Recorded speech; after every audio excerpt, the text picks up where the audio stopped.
Hello, Capricorn! Maligayang pagbabalik at maligayang welcome! Maligayang welcome, maligayang pagbabalik at maligayang pagbisita sa channel na ito. Ito po ang inyong Sun, Moon, Rising Sign and Venus General Reading, November 2024 sa sign ng Capricorn.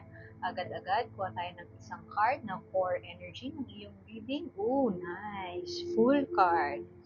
All my bags are packed. I'm ready to go. Handa nang umalis si Capricorn sa kanyang kung nasan man siya ngayon, handa na mag-explore, handa na magsimula ng panibago, handa na mag-take ng leap of faith. Maaari kung sa trabaho ito ay handa na siyang umalis sa kanyang current na trabaho at mag-explore ng bagong path, mag-explore ng bagong role, o pwede naman ay umalis sa kanyang trabaho at maging self-employed, gumawa ng business o kaya naman ay mag-freelance. Pwede din naman na handa na si Capricorn, matagal niya nang hino-hold off ang kanyang bakasyon o matagal niya nang hino-hold off ang kanyang pag-travel, pero this month, November, siya ay aalis. Alam niyo yung kwento ng Alice in Wonderland, 'di ba? May sinundan siyang rabbit doon. Tapos kung saan-saan napudpad si rabbit. So si Capricorn ay mukhang handa nang mag-adventure. Handa na for a new adventure. Handa na rin para mag-explore. Masyadong marami yon ng bago, ng mga hobbies or bagong project na kanyang tatahakin. Doesn't matter kung ano ito, pero kung isa ito sa pinapangarap mong role, mukhang gagawin na ni Capricorn this November. Ang ganda. Kasi ito ang panimula ng journey. Siya nga pala, ako ay salamat sa pagbisita. So, subscribe lamang po kung gusto niyo pong maabutan ng next sa pag-upload. Maaaring hindi kayo makarelate sa naratibo na ikukwento natin ngayon base sa inyong cards. Pero okay lang yun. Maaaring sa susunod na buwan doon kayo makarelate. Ngunit naniniwala ako, meron at meron dito na inyong mapupulot, lalo na sa oracle card sa dulo. Sige na nga, kunin na nga natin yan. May kinalaman sa pera, may kinalaman sa pag-invest, may kinalaman sa career move. Ito ang bagong tatahakin ni Capricorn. Maaaring may hinihintay siyang offer pero hindi na siya makapaghintay. So, siya na ang gagawa ng paraan para makawala dun sa sitwasyon na matagal niya nang kinalalagaka. Maaaring bored na si Capricorn dun sa current situation niya. So, mag-explore siya ng panibago. Merong oportunidad na maaaring mami si Capricorn, pwede sigurong naghihintay pa siya o pwedeng napanghihinaan ng loob, parang feeling niya hindi para sa kanya.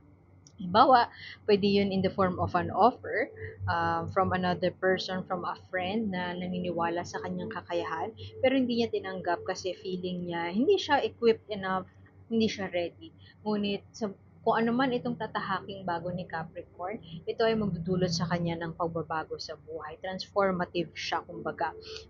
Outside of your comfort zone. Siguro kung ikaw itong rabbit at meron kang i-explore na bagong path sa buhay mo, this November, Capricorn, mukhang bago to. Hindi ka familiar, hindi ka certain, pero handa ka na magsimula ng bagong chapter ng buhay mo. Handa ka na magsimula ng panibago at tahakin ng isang path na maaaring uncertain para sa'yo.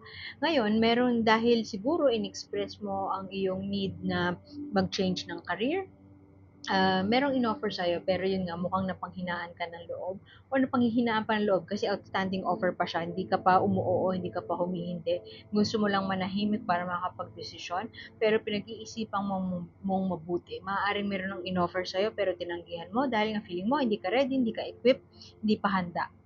Pero mukhang pinag-iisipan naman pa rin siya. Pwede din, ang missed opportunity ay tungkol sa pag-ibig. Maaaring may nag-express sa'yo ng kanyang interest sa'yo, pero nireject mo siya kasi career-oriented or focus ka sa iyong career ngayon. Gusto kong humingi ng isang card tungkol sa ano itong new path na ito. Kasi yung isa kong scenario nakikita dito ay pwedeng love offer ito. Pwedeng mag-move, ano ka na, overseas for a love offer to meet your partner overseas, tas parang baka dun ka na mag-settle.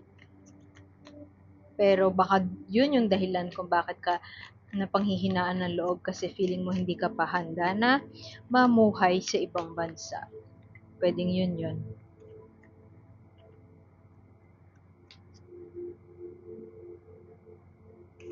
O pwede din yung offer na ito to lead. Isa siyang big role to lead a company. Pero kinakailangan na mag-migrate ka doon. Tapos yun yung iniisip mo na hindi ka pa handa. Mukhang swerte ay paparating kay Capricorn this November. Kung di man this November, December or early January, sa birthday mo pa. Nice, that's a birthday mo. Fortune is, the wheel is turning in your favor. Kung ano man itong bago mong tatahakin, mukhang suswertehin ka dun sa bagong year. Maaaring may takot, maaaring may pangamba kasi hindi ka sure kung para sa'yo yun. Pero alam mo sa sarili mo na magbabago yung buhay mo. Magiging transformative siya para sa'yo.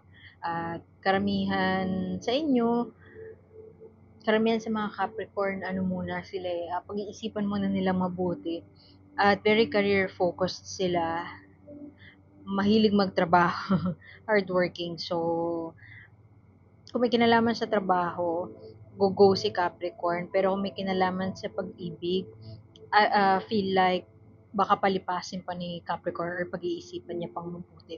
Meron isa, I strongly feel that ito kasi career to, stability, financial stability in your career o financial stability lang ay paparating at magli-lead ka ng isang bagay, isang project, maaari isang um, small group, ganyan. Pero pwede din na Aries to, Aries yung boss mo, pero I kind of feel like ikaw to. Alam mo yung direction na pupuntahan mo. Kasi hodang bago to, bago or hindi ka sure. Alam mo kung paano, malakas yung kumpiyansa mo sa sarili.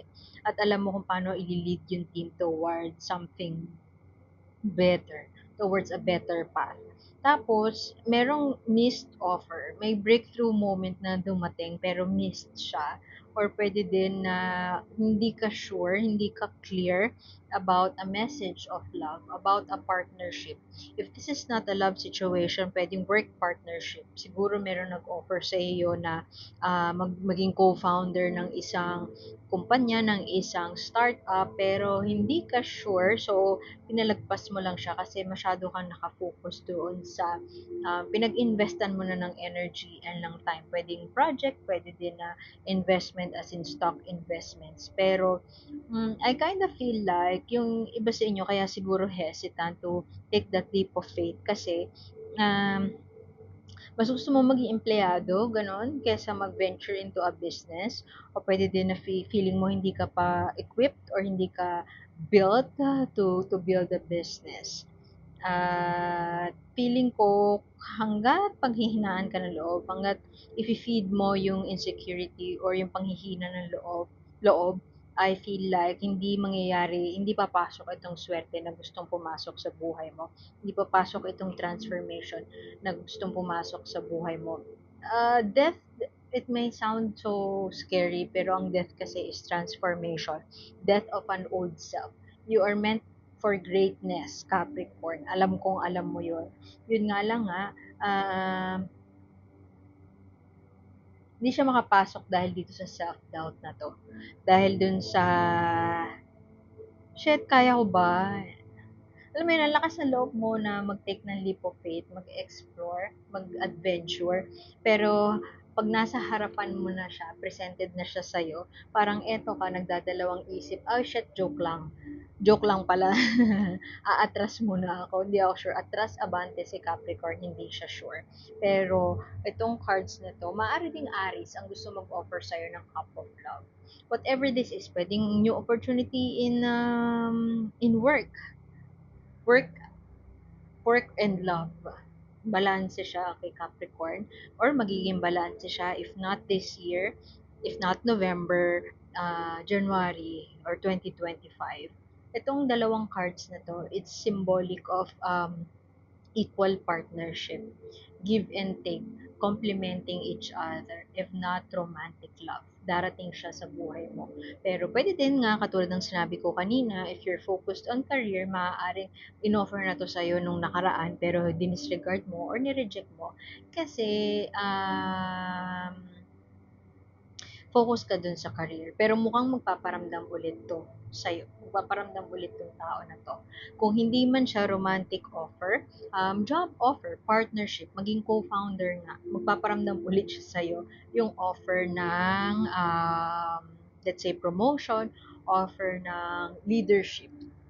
Usually, pag nakikita ko tong card na to, ang nararamdaman ko is some authoritative figure in your life. Pero I feel like ikaw to, Capricorn, stability and financial stability, financial savviness, or magiging, alam mo yun, iba na yung relationship mo sa pera, mas healthy na yung relationship mo sa pera, at yun ay may kinalaman sa iyo, parang being a leader to yourself, mas nare-restrict mo na, mas controlled na yung ano mo, yung spending mo, mas controlled na rin yung impulsive buying mo kung meron ka man, at magiging maayos ang iyong relasyon sa pera.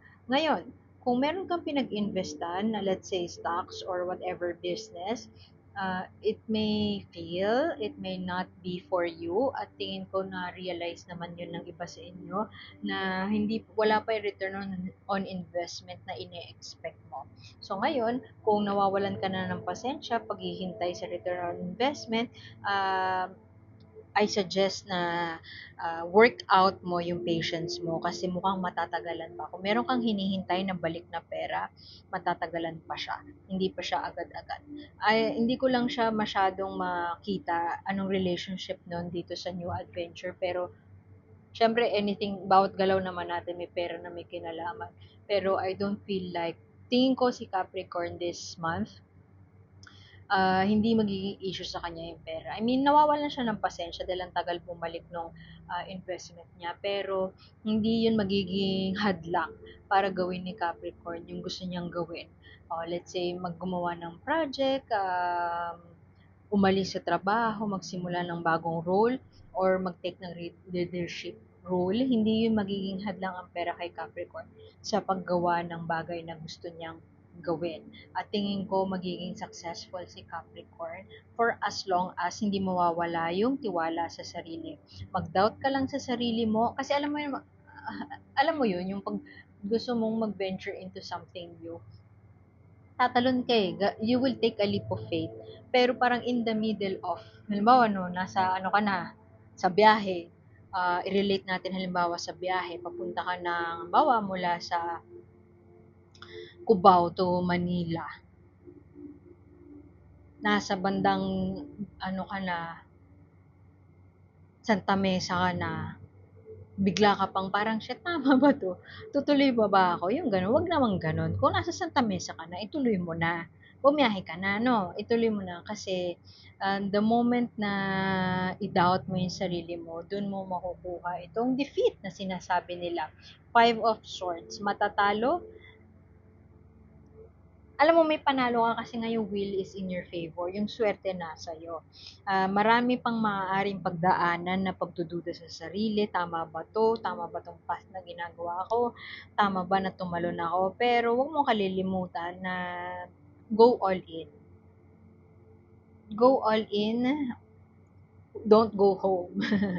Kasi magiging kalaban mo yung impatience, magiging kalaban mo yung gusto mo to do it all by yourself, alone. Kasi this is a sign, kung hindi man to romantic offer, it's a sign of partnership. Ang partnership ang siyang magbibigay sa'yo ng swerte. Pwedeng co-founder, maaaring mayroon ng offer sa'yo pero dinidisregard mo lang or hindi mo pinapansin. Siguro kasi pwede din sa kaibigan mo to or sa kamag-anak na dismiss mo yung offer kasi nga parang lagi niya nang sinasabi yun noon pa man, offer na siya ng offer or gawin na natin tong project na to. Hindi ko alam kung naghihintay ka lang ng tamang keyword like, sige, popondohan ko, yung ganun, para lang mag-give in ka na. Pero mukhang uh, mauulit. i-offer niya to ulit. Confident ka na alam mo yun. Stable ka na and confident. Siguro, kung yung offer sa'yo is say a creative project, master mo na yung creative project na yun. Pero something inside of you, meron ka pang nakafocus na sa nasa iba yung attention mo. At when it comes dun sa offer na yun, say yung creative project nga, nagdadalawang isip ka kasi parang feeling mo, it's either hindi mo kaya, dinadoubt mo yung sarili mo, o pwede din na parang, hindi yan yung hindi siya yung path na inimagine mo para sa sarili mo. So, ingat ka dun sa self-doubt na yun kasi you are destined to create something successful at bago siya. Pero,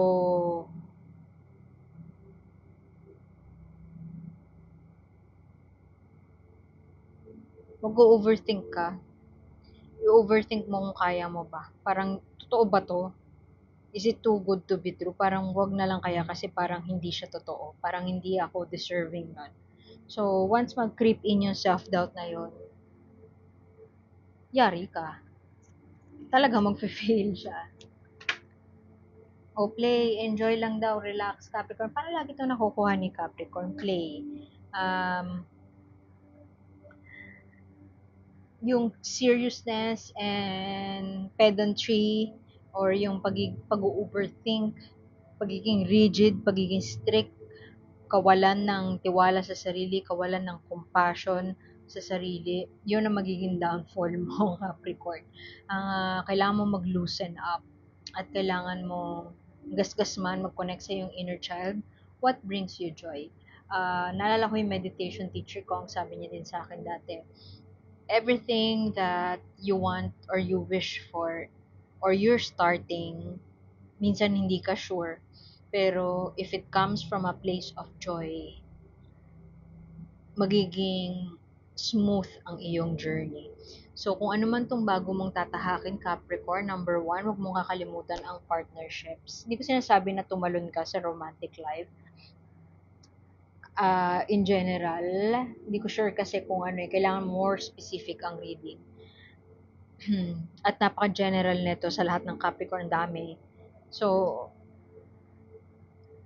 kung ano man yung tatahakin mo na path at kung ano man yung i-open sa'yo na opportunity, huwag mong kalilimutan ang partnership at tiwala sa sarili, patience, and do not overthink. You are stable, you are a leader, you know what to do, pero minsan nagiging rigid tayo to a point na nakakalimutan na natin mag-enjoy. So, enjoy lang, Capricorn. So, iwan ko na yun dun. Salamat sa pagbisita. At sana makita ko ulit next time. Subscribe lamang po para maabutan yung upload ng next na videos. And I hope to see you next time. Ako po si A at see you soon. Bye-bye!